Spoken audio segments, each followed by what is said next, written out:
You used any medications or drugs that affect your ability to drive? No. Mind if I check your eyes real quick?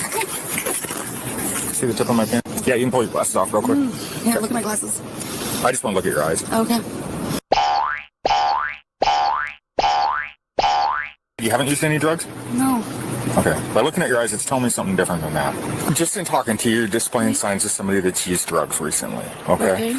I work drug interdiction, and it's one of those things that I've been trained to recognize. First test I want to do is just take a look at your eyes. So you said this.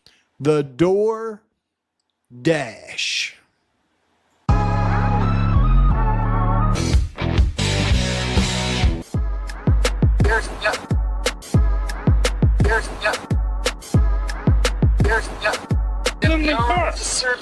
Ladies and gentlemen, thank you.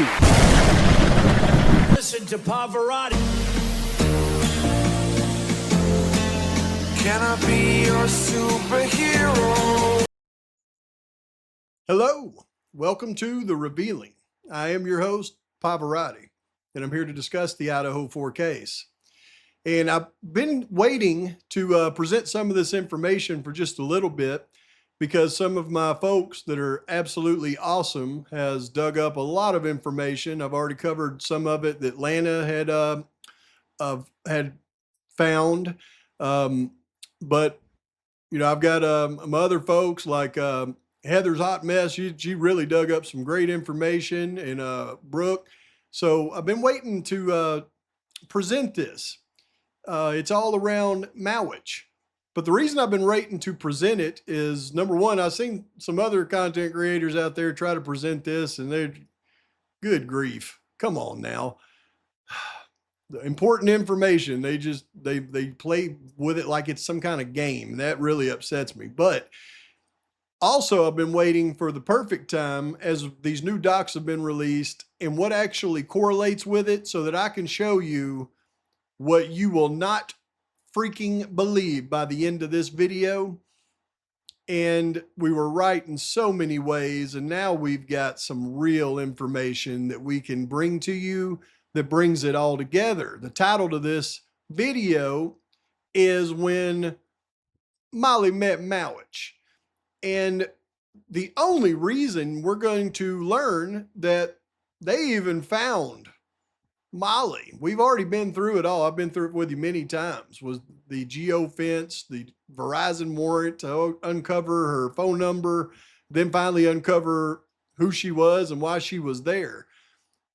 What I'm going to show you in this one, though, because of the new documents that were released, is the only reason they really even found Molly was because, in my humble opinion, was because they were trying to uncover Mauitch.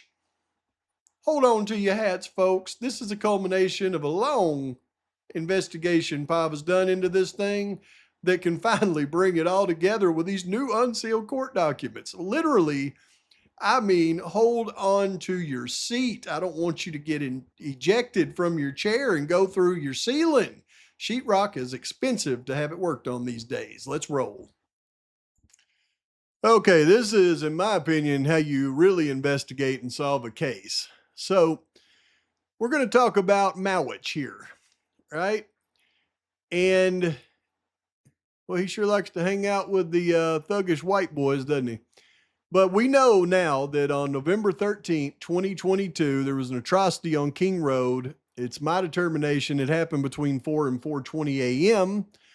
And if I was correct and Mr. Mauitch was one of the assailants, then he would have received cuts and abrasions during that atrocity, because use of knives when you're attacking someone, you typically will cut yourself, especially if somebody's next to you doing the same thing and they accidentally cut you. But if that's the case and he received cuts from that atrocity and he did not treat them, he did not, take antibiotics. He did not treat the cuts. He just left them there because he was in fear of going to the hospital and being detected.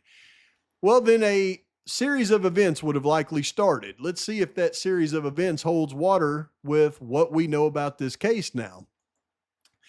And we know that he was found wandering the streets of Lewiston with cuts and abrasions on his torso and arms and was transported to the hospital. We know that because of what was said to the FBI by the Spokane County Medical Examiner's Office. However, we see really strange things when we go through everything about Mauitch's case. So, but we know, we can be fairly certain that on November 15th of 2022, about 46 hours after the atrocity, that he's found bleeding with cuts. I mean, we can absolutely determine that. And he's found at 2:45 a.m., which makes it 46 hours later. Here's how we can be positive of that. Because through excellent work of great folks like Lana,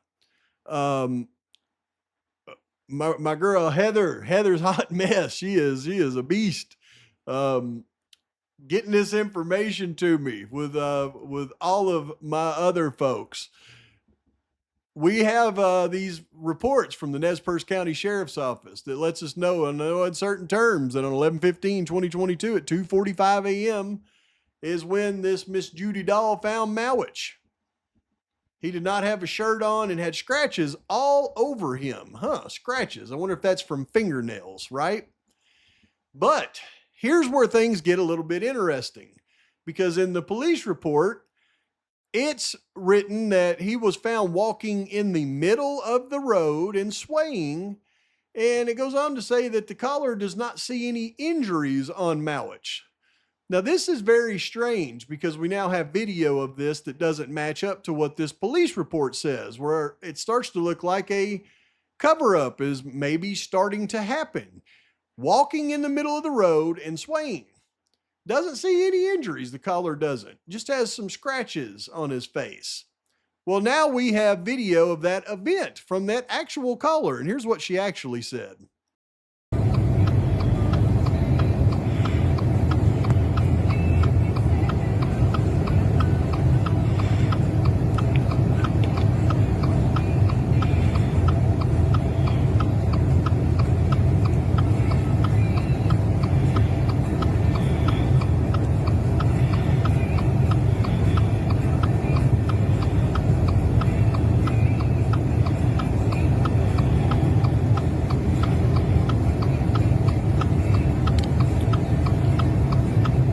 Found a drunk guy in the ditch. It's written that he was found walking in the middle of the road and swaying. Found a drunk guy in the ditch, hurt. Stopped to help him. We gave him a blanket. We called 911, and now the sheriffs are out here. Joan's talking to him about it. He's in really bad shape. He's got cuts and had no clothes on hardly, bleeding. And it goes on to say that the caller does not see any injuries on Mauitch. He's in really bad shape. He's got cuts and had no clothes on hardly, bleeding.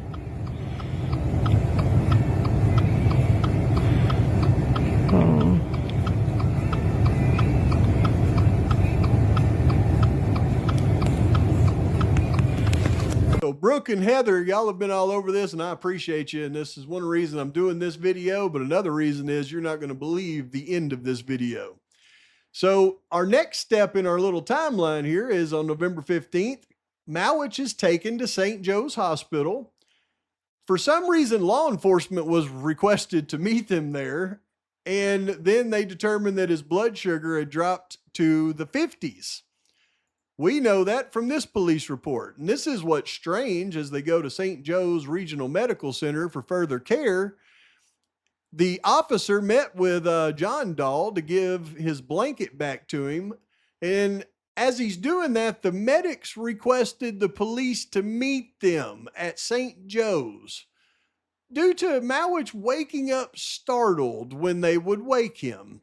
Now, imagine everybody that's unconscious that's taken to a hospital that wakes up. Wouldn't you agree everybody's going to wake up pretty startled if they're in the back of an ambulance? But do they request law enforcement to meet them at a hospital every time? I would have to say no. I think the fact they wanted the officers to meet them at the hospital is a big red flag. because obviously he's going to be startled when he wakes up. When he got to St. Joe's, Mauitch was in the room already, and Deputy Woods told me that he was told that Mauitch's blood sugar was in the 50s. There's yet another clue in this matter. So, on November 19th, 2022, we know that Mauitch was life-flighted to the Spokane Medical Center, where now we know that, according to the pathologist, he passed away from what's called a thrombopulmonary embolism. Now, the location of the death, 5000 block of North Lidgewood Street, that is the Spokane County Medical Examiner's office. The medical examiner is releasing this, and this was a great job by Heather and Brooke. Location of death, cause acute pulmonary thromboembolism. Manner accident. Now that's interesting because the medical examiner whistleblower clearly said that the injuries that he sustained wasn't from an accident, but that's all we have. And they're not going to release any more according to this record. And I know I tried to FOIA this almost a year ago and couldn't get anything. So now that we know that, though, that's another big clue in this. So on November 21st, 2022, the FBI received the tip from the medical examiner's office. The tip was very clear. The caller told the agent this person was supposed to have been involved in an auto accident, but the injuries were not consistent with injuries sustained in an automobile collision.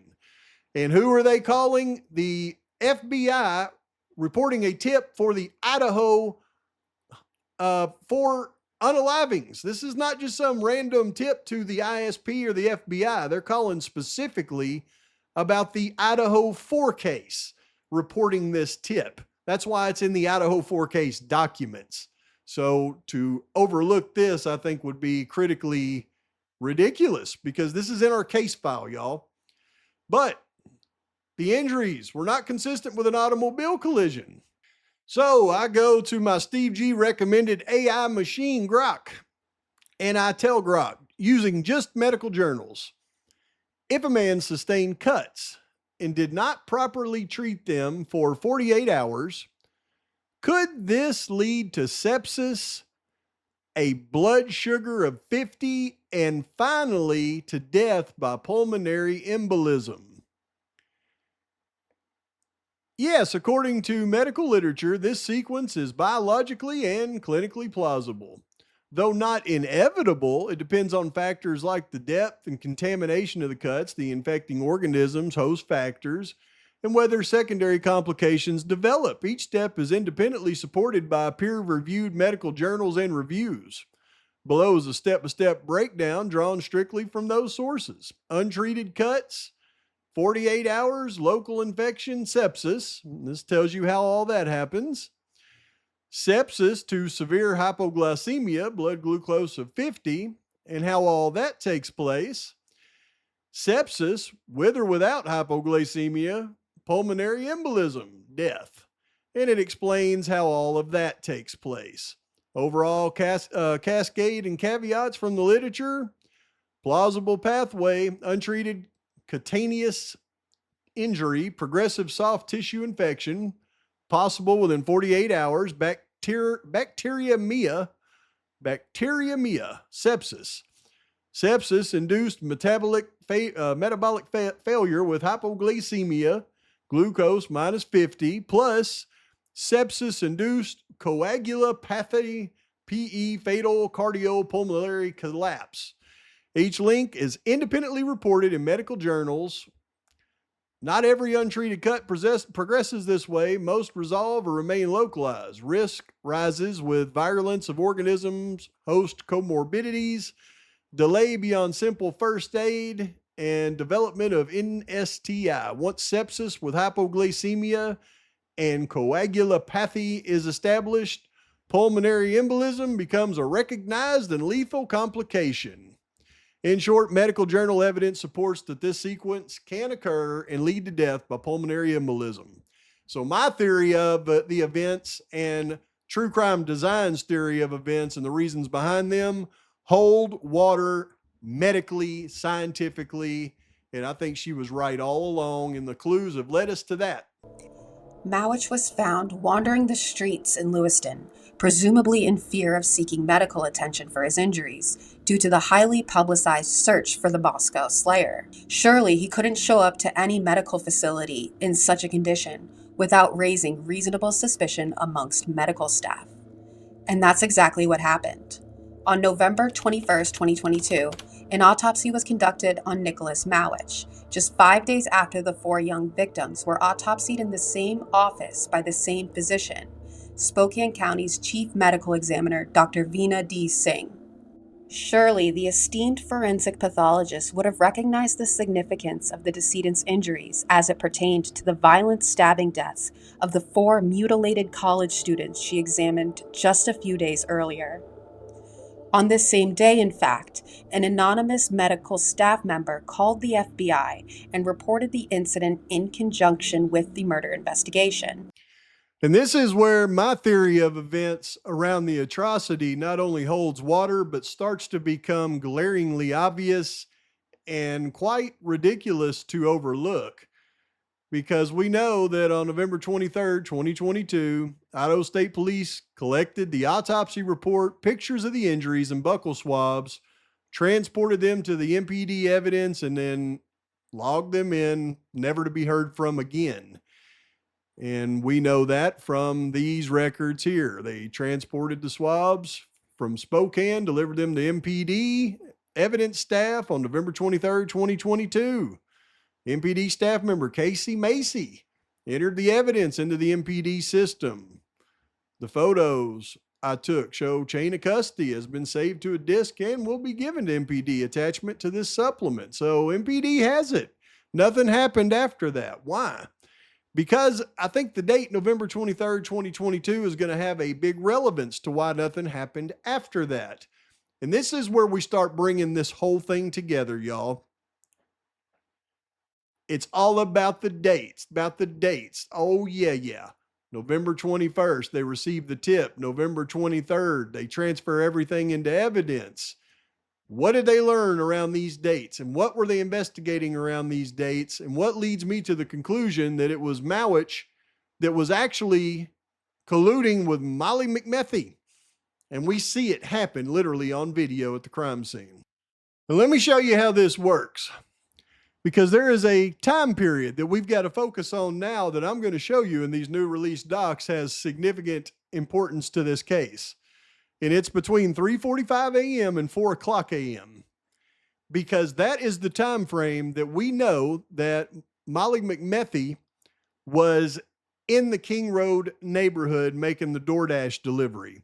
It has long been my theory that Molly McMethy actually pulls into Linda Lane, pulls over here to about right here at these Queen Road apartments, and lets Mauitch out of the vehicle. It's always been my determination that Mauitch is gun rack guy for many different reasons. But then she pulls out and then pulls into the neighborhood. And we know this all happens between 3:45 and 4 a.m. because we literally see Molly pull in, likely park back here, walk up, walk around, flash lights, and then, according to the receipt, made her delivery and pulls out at 4 a.m. So the only time frame that we can account for Molly being in this neighborhood visually on camera is between 3:45 and 4 a.m. It's very important for you to understand that at this point. That 15-minute window is the key to this entire case, and I'm going to show you how.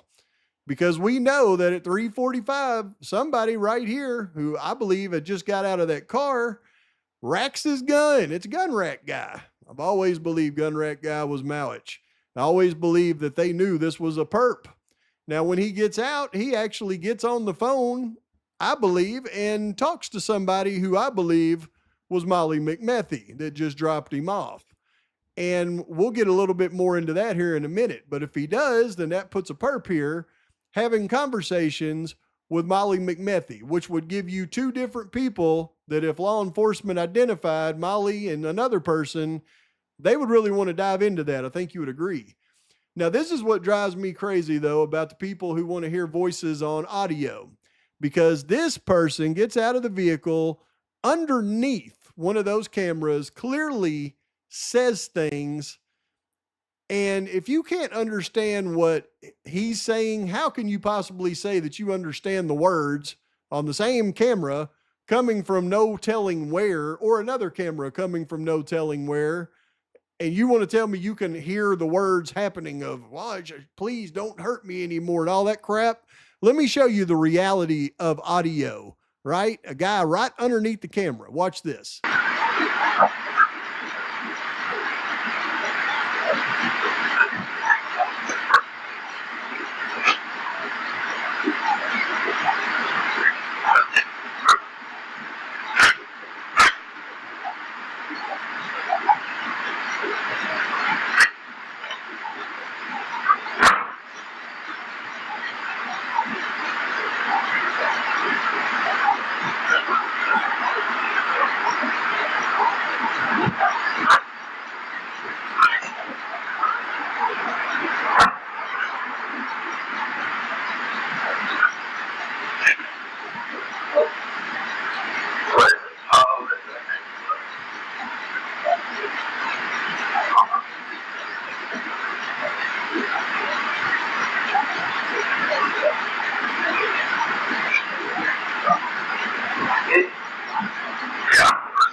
So I uploaded that clip into Grok and I said, use whatever technology you have access to and try to decipher what words are said in this distorted audio clip to the best of your ability.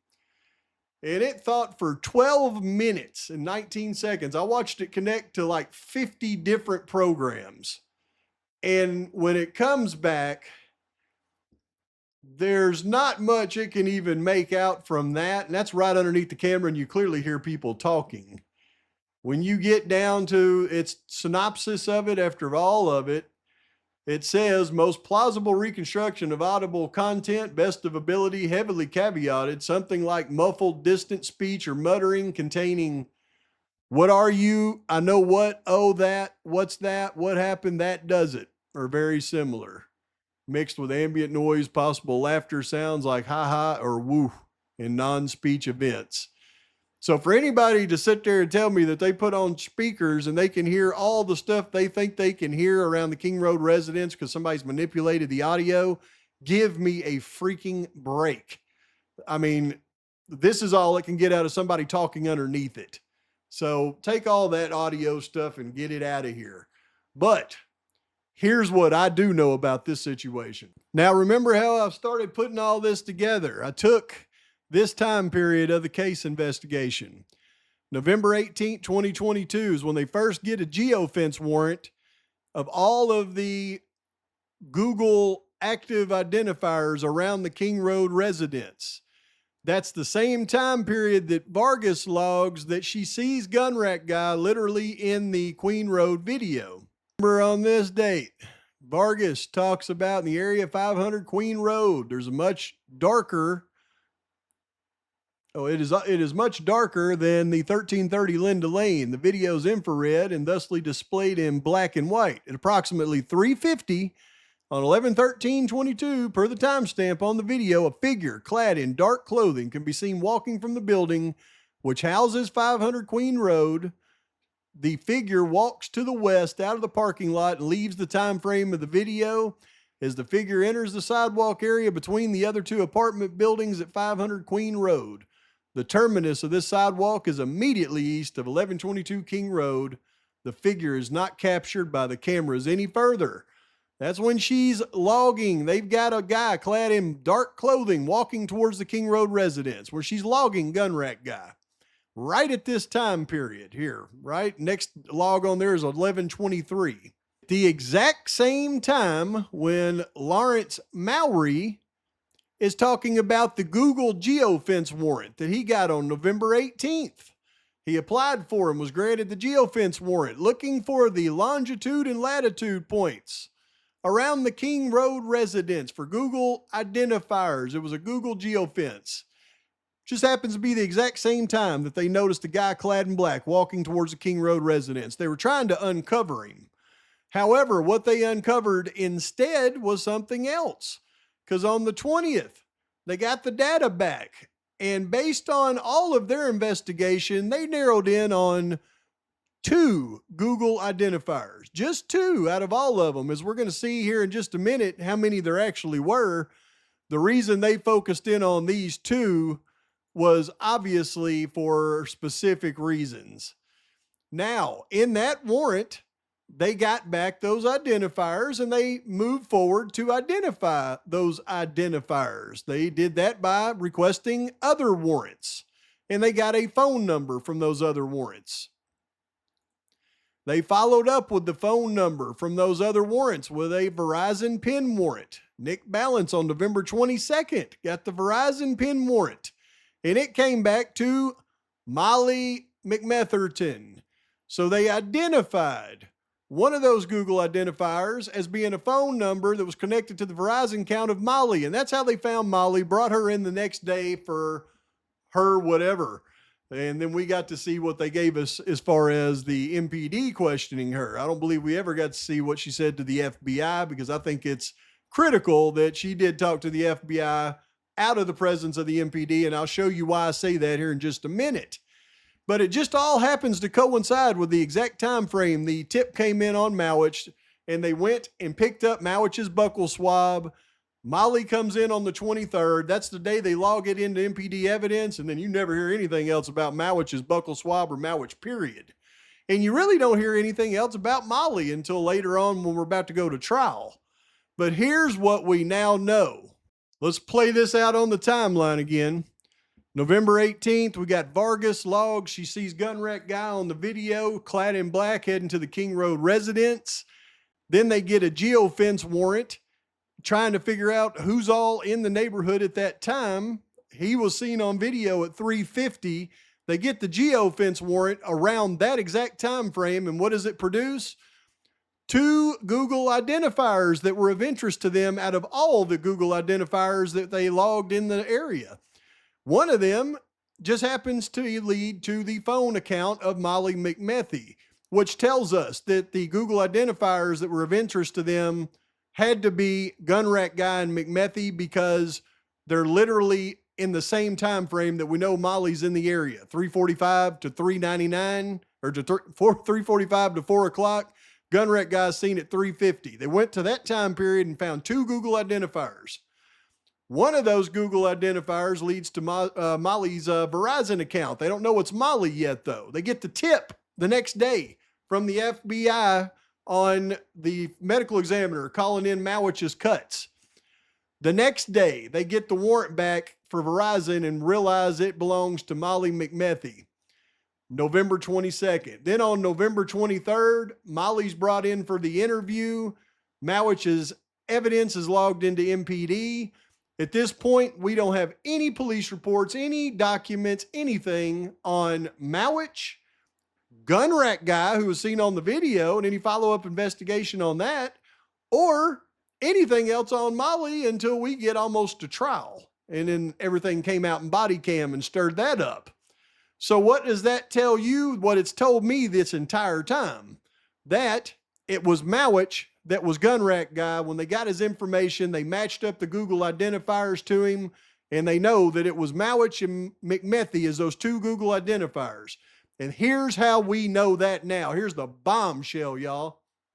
Here's where this gets insane, because after defense expert Tom Slavinsky goes through all of his CSLI information, and by the way, we now know that Slavinsky was the original CSLI expert. As he started going through all the records, he realized that they were manipulated, so he called the guy that trained him, Cy Ray, and asked Cy Ray to be part of this case to look at the records because they were over his head. Cy Ray is brought in by Slavinsky to look at all that manipulated evidence in the records.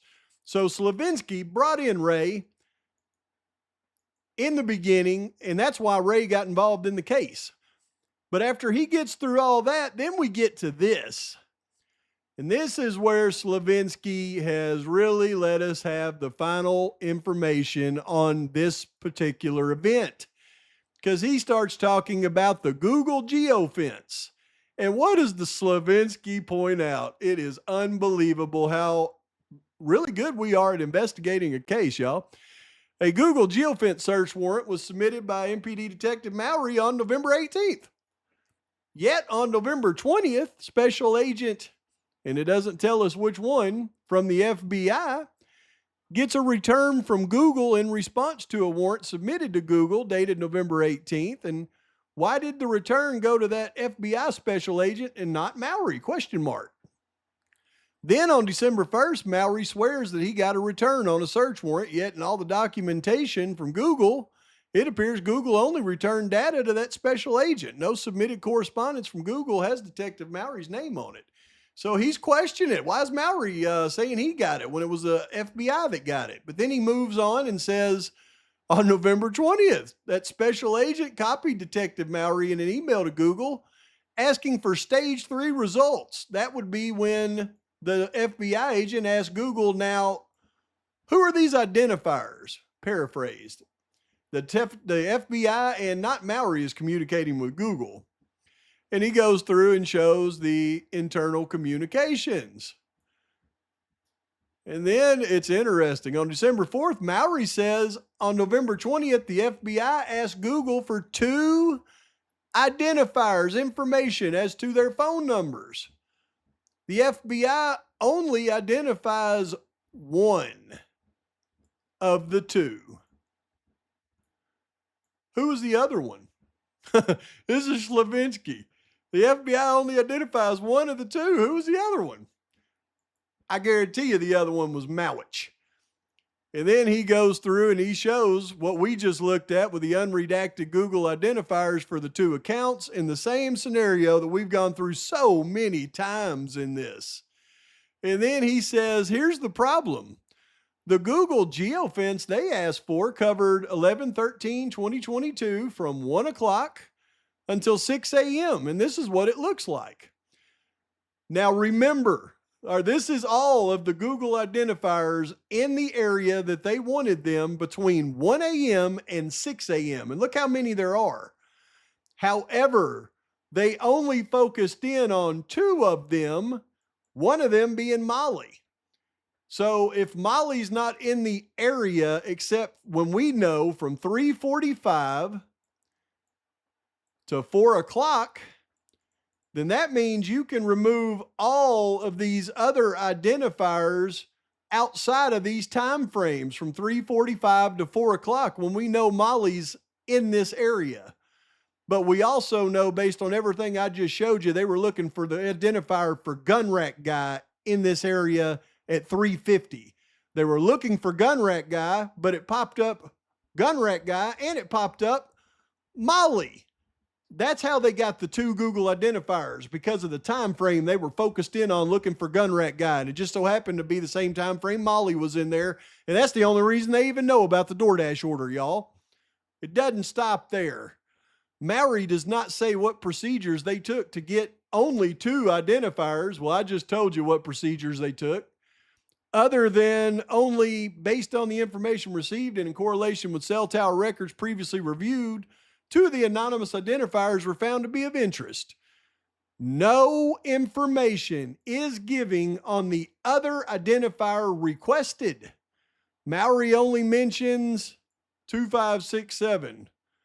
This analyst used a number reversal feature offered by Trax. The result was a name this analyst was not familiar with. Was that name Nicholas Mauitch? You tell me. The dates, the lack of follow-up, everything around this situation tells us the truth. The time period that they were looking for gun rack guy at 3:50 in the Google geo-fence. That's why they got the warrant. They got it from 1 to 6, but they focused in on the time period of gun rack guy. And that's the only reason they got 2 Google identifiers, because the time period gun rack guy is active right there was the only time period that Molly was active right there. So they got those 2 identifiers. tried to uncover them, uncovered Molly, realized she wasn't gun wreck guy, but then hid gun wreck guy from the defense's experts. There's only one entity that has enough power to hide one of those Google identifiers of somebody that was around the King Road neighborhood, and that is the FBI. And the only way they can do that is if it's protected information in another investigation that we know was being conducted at the time into the trafficking groups.